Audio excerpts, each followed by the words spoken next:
All right, so now we're gonna get into this book. I found it and that was very interesting when I found it, and just definitely want to share with you guys. So it's called "A Study in Hebrew and Indian Language," written by Thomas W. Brookbank. It says here, Ricks College, Rexburg in Idaho. If it be found that large numbers of similar or identical forms characterize any two languages which are said by competent judges to be constructed on like principles, we have fair ground for assuming the most of the like forms are not accidental coincidences. And finally, if real analogies are shown to exist between the two languages, it is evident that they have sprung from a common source. And the value of simply similar or identical terms becomes very important as sustaining the evidence supplied by true analogies. Such are conditions respecting the claim that the Indian languages have come from the Hebrew. Okay, again, such are the conditions respecting the claim that the Indian languages have come from the Hebrew. If there were but few such terms mutually characterizing them, they should be considered of no great value in this matter. But as the case stands with hundreds of similar or identical forms listed, it is not in reason to say that they stand a close second to analogies in support of the proposition that the Indian language had their primal source in the Hebrew. Consideration of the two words that have been listed is next in order.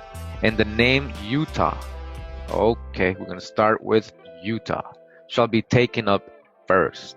All right, it is one of wide use and has been applied to Indians in one form or another in Arizona, Idaho, Oregon, Nevada, and California, that whole southwestern United States. You see how big Utah really was. We got maps that show that.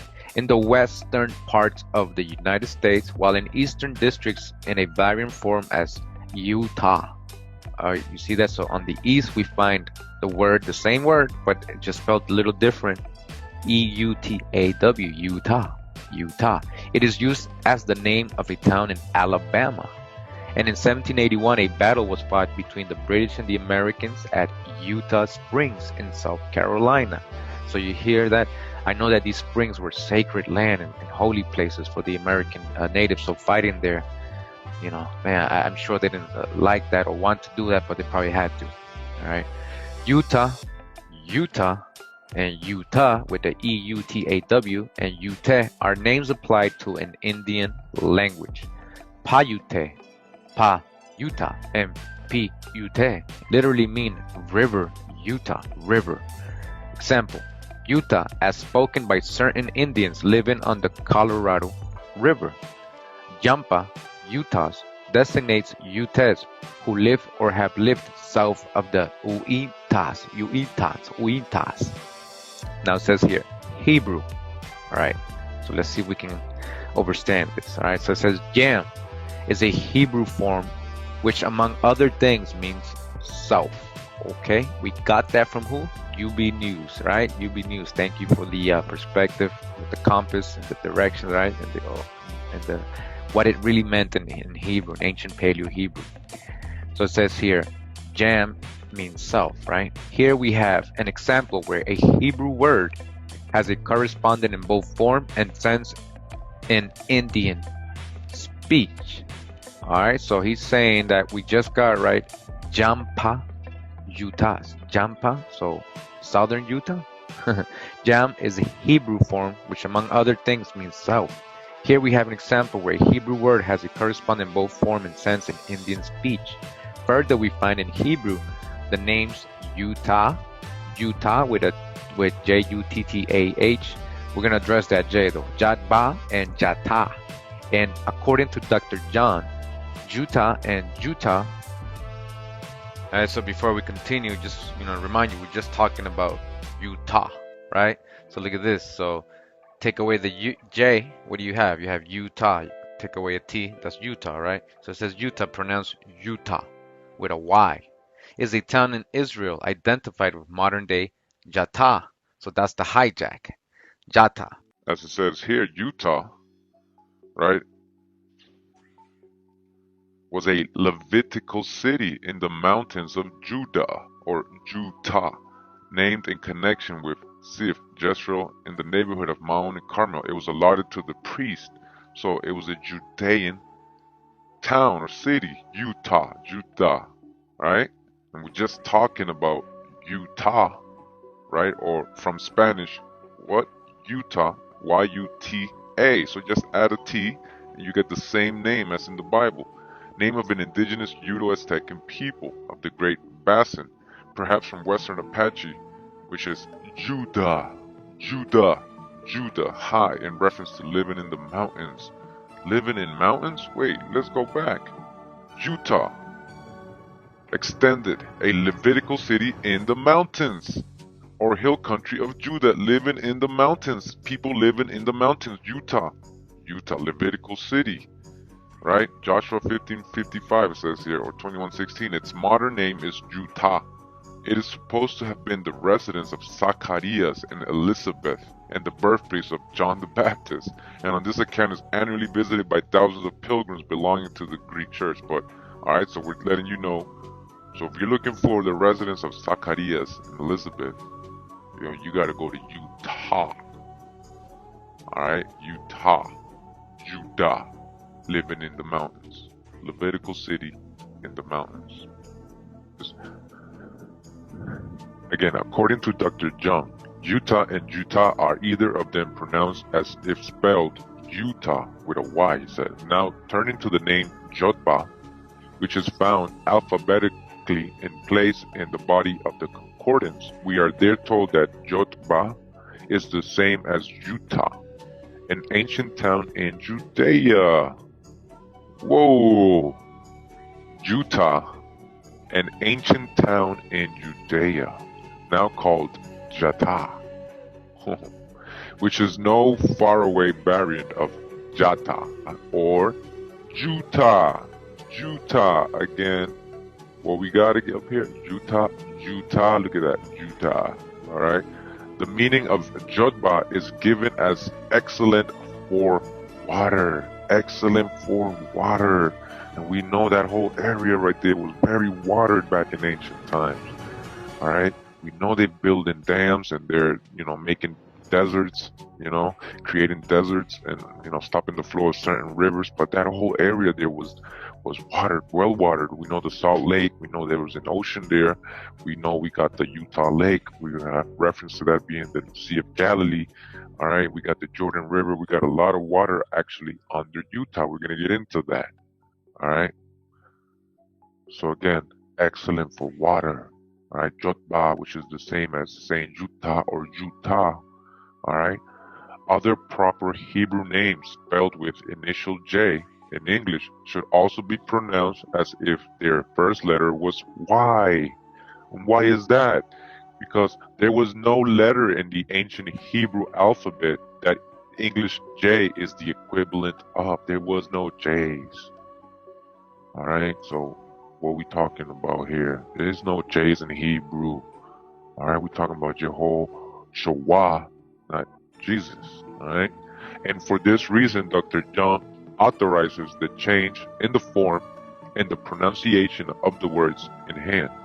In about 300 examples of biblical Hebrew proper names, which are spelled in English with initial J, are learned Hebraists authorizes the substitution of Y for J. Oh, so he authorized it. But we already know there's no J's in Paleo Hebrew, and we're going to see that Y's are not even, that came a little bit later as well. All right? We have more of Wa, Wa, Wa. The Wa, Wa, instead of the Ja. All right? In this proper form, Jata, Jata, Jutta, and Yutta are close variants of one another. Jutta, Jutta, Jotba, and Jata, all being names applied to the same place. Alright, these are all the same, and thus evidently having the same meaning. We see how appropriately this state has been given the name which it bears, namely Utah, which, as already observed, means excellent for water. Alright, within its boundaries there is a large inland sea. Inland sea, there's a large inland sea. We're talking about a Dead Sea, right? Inland sea. Several freshwater lakes of fair size, many smaller ones, while a number of rivers are fed from its mountain ranges, and numerous small streams course down its canyons and make fruitful the rich soil. We're talking about Kemet, rich soil, black soil, rich soil, doesn't mean a specific location, of its valleys, and when the very excellent quality of its drinking water is taken into consideration. Also, who can think of a more appropriate name for this member of the American Union than Utah, which is short for excellent for water? At present, white people and likely Indians also use the name Utah without reference in a single instance to its ancient meaning, but it is evident that the Hebrews in Judea thousands of years ago had it. All right, it's evident. So they had the word Utah, is what he's telling you, and it was a city that was basically a place, an excellent source for water. All right. With an inconsequential difference in orthography, and then gave to it a meaning which makes it so remarkably fitting to advertise in a single word certain natural conditions or resources of great value with which Utah is blessed. It is remarkable that the Indians have preserved the ancient form of the name in what is essentially purity. All right. All right, so before I continued, we were just talking about Utah, right? We saw what it meant, excellent for water, right? Excellent water, place with excellent water, right? So it says here, Department of the Interior, United States Geological Survey, Charles D. Walcott, Director, underground water in the valleys of Utah Lake and Jordan River, Utah. Underground water, all right? Excellent for water. We're not making any of this up, all right? This is written in 1906. All right, so it says here, look at all the contents. So it says here again, underground water in the valleys of Utah Lake and Jordan River, Utah. Jordan River. All right. The valleys, well, it says this is by G.B. Richardson. It says the valleys of Utah Lake and Jordan River are situated in north central Utah, in the extreme eastern part of the Great Basin. The lofty Wasatch Range, the westernmost of the Rocky Mountain system, limits the valley on the east, and relatively low basin ranges, the Oquirrh Lake and East Tintic Mountains, determine them on the west. The valleys trend north and south and are almost separated by the low east-west Traverse Range, the slopes of which constitute a dam for Utah Lake, which drains through the Jordan River to the Great Salt Lake. Again, all right, so let me explain this. So we've been able to see a lot of correlation with the Utah Lake, the Jordan River, and the Great Salt Lake, meaning with the Sea of Galilee as the Utah Lake, the Sea of Galilee, because the Sea of Galilee actually also drains, if you go to the biblical verses, it drains, from the Jordan River to the Dead Sea, right? A salt sea. Well, it does the same here in Utah. Right, so it goes from the Utah Lake, the Jordan River, to the Great Salt Lake. It empties into that, just like in the biblical scripture that the Jordan River does as well, from the Sea of Galilee to the Dead Sea. The area under consideration is the most populous and flourishing part of the state. Salt Lake City and Provo, the first and third cities in the state, and many other thriving settlements are there located. At Bingham Junction and Murray, a number of smelters treat the ores from nearby mines, but agriculture is the main industry. Water for irrigation is supplied by mountain streams, and intensive farming is successfully pursued.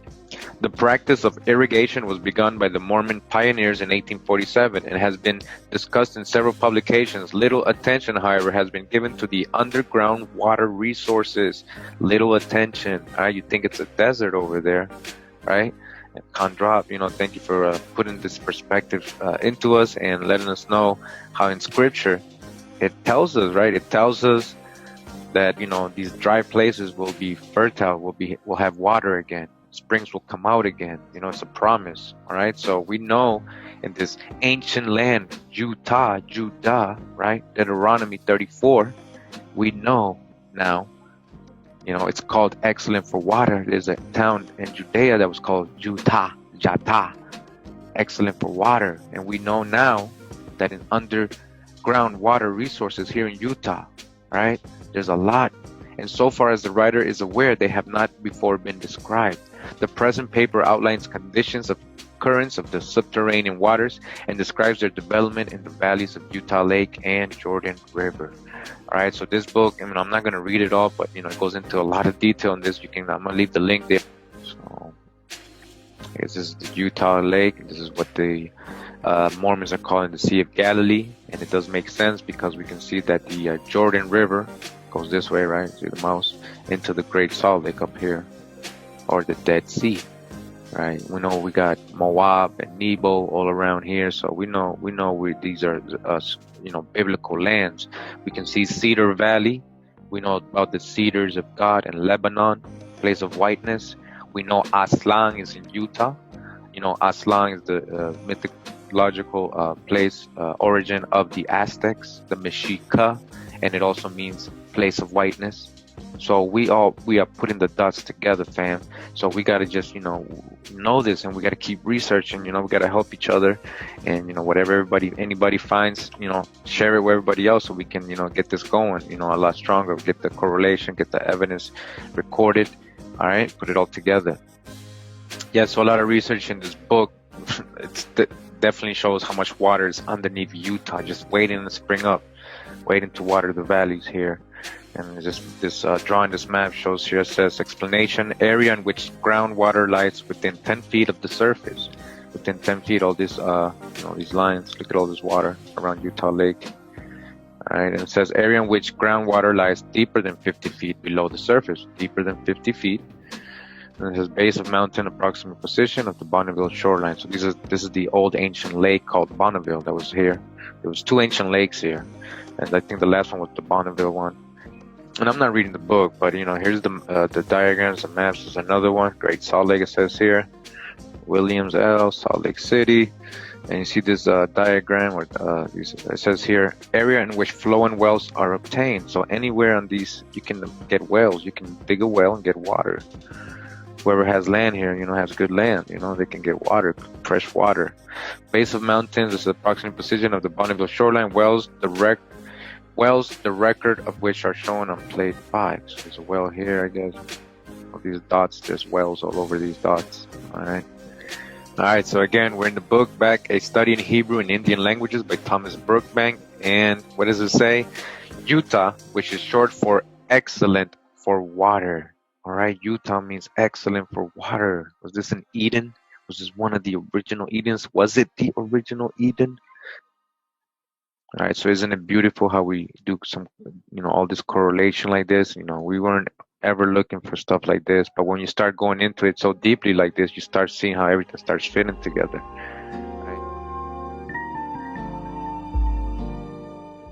Reading from the Archives of Aboriginal Knowledge, containing all the original papers laid before Congress.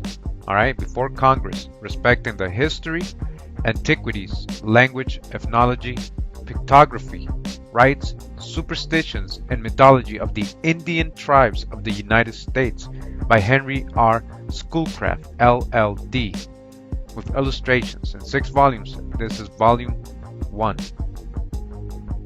And it says here, in regard to the manners, customs, habits of the wild tribes of the Western Territory.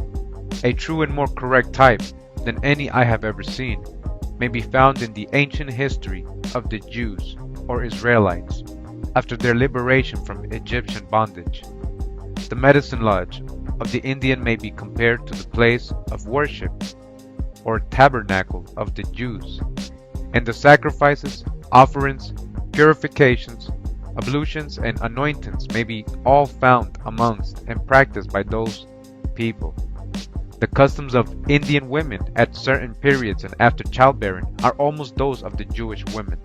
They have to undergo a probation of a certain number of days on all such occasions, besides ablutions and purifications, before they are considered fit to enter on their domestic duties.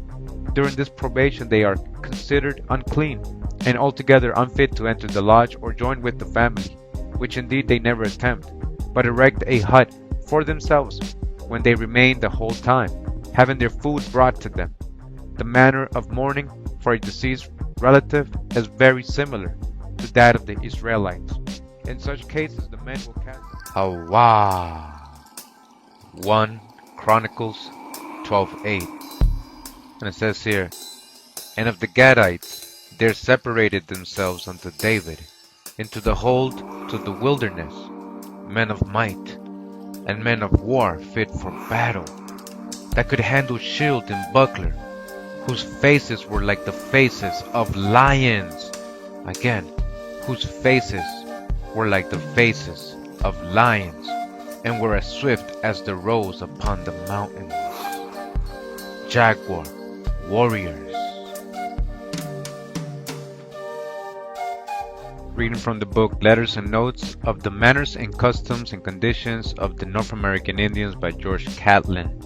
Alright, George Catlin, he lived amongst the natives as well. We got him in some of the videos. Says here, I am compelled to believe that the continent of America and each of the other continents have had their aboriginal stocks. Alright, so he's saying that America had aboriginals just like Africa and Australia and any other place, peculiar in color and in character, and that each of these native stocks has undergone repeated mutations, at periods of which history has kept no records, by erratic colonies from abroad that have been engrafted upon them, mingling with them, and materially affecting their original character. By this process I believe that the North American Indians, even where we find them in their wildest condition, are several degrees removed from their original character, and that one of their principal alloys had been a part of those dispersed people who have mingled their blood and their customs with them, and even in their new disguise, seem destined to be followed up with oppression and endless persecution. The first and most striking fact amongst the North American Indians that refers us to the Jews is that of their worshiping in all parts the Great Spirit, or Jehovah. Dash the hijack, we're going to see it's more like Jehovah, as the Hebrews were ordered to do by this divine precept, instead of a plurality of gods, as ancient pagans and heathens did in their idols of their own formation. The North American Indians are nowhere idolaters. They appeal at once to the Great Spirit and know of no mediator, either personal or symbolical. You hear that, right? No mediator between the Most High and you. No Jesus, no mediator, either personal or symbolical. No images, symbolical in any way. Isaiah 43, right? Only one Savior, the Most High. The Indian tribes are everywhere divided into bands with chiefs, symbols, badges, and many of their modes of worship I have found exceedingly like those of the Mosaic institution.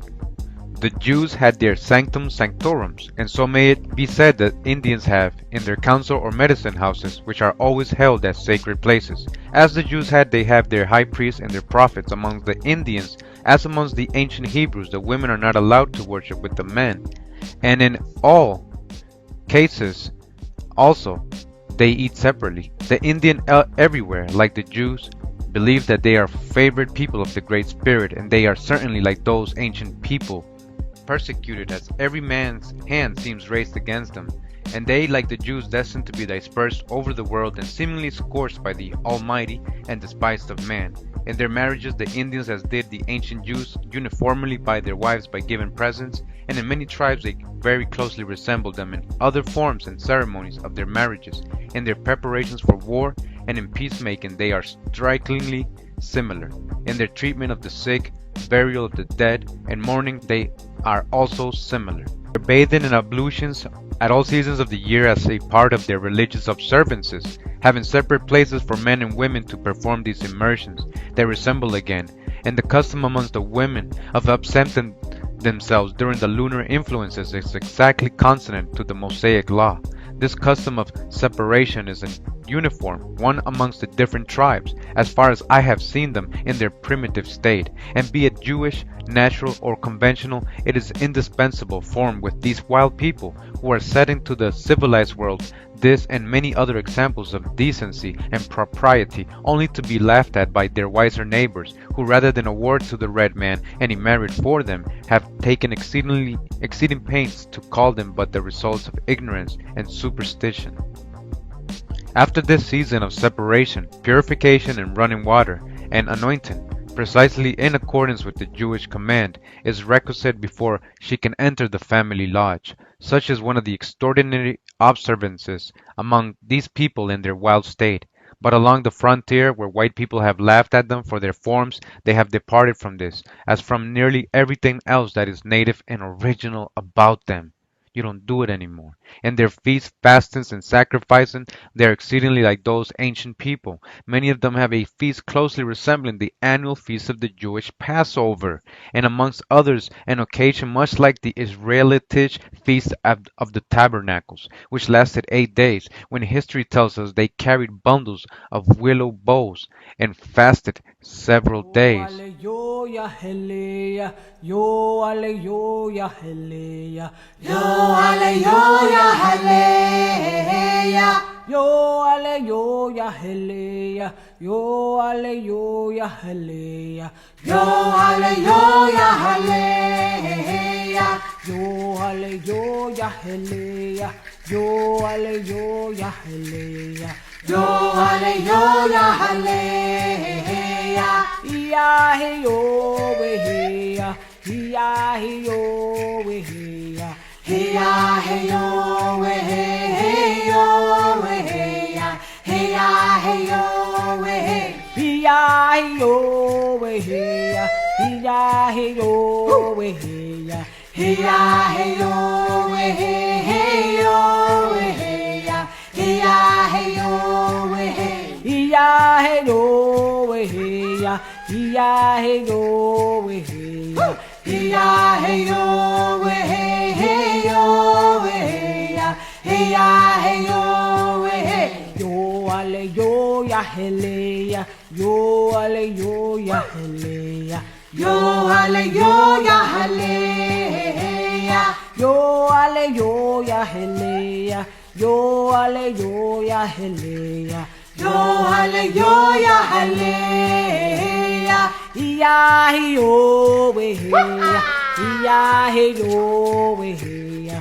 Hey-ya, hey-yo, hey-ya, hey-yo, hey-ya. Hey-ya, hey-yo, hey-ya,